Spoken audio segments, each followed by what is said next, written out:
সন্তানের জন্মের পর হাসপাতাল থেকে ঘরে ফিরছিলাম এক টুকরো সুখ আর হাজার টুকরো দুঃখ নিয়ে। সবাই বলেছিল কোনো চিন্তা করো না, আমরা আছি। কিন্তু সেই আমরা কদিনের জন্যই ছিল। একসময় বুঝে গেলাম আমার যুদ্ধটা আমাকে একাই লড়তে হবে।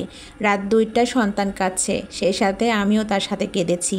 সন্তানের পেটে ব্যথা হলে সারা রাত বুকের কাছে চেপে ধরে রাখতাম, যেন আমার শরীরের উষ্ণতা ওর ব্যথা কমিয়ে দেয়।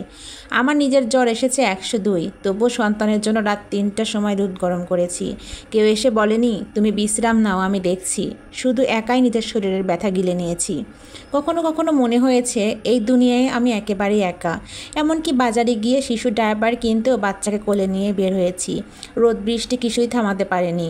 অনেক সময় মানুষের চোখে করুণা দেখেছি, কিন্তু সেই করুণা আমার ভাত ডাল রান্না করে দেয়নি, আমার সন্তানকে ঘুম পাড়ায়নি।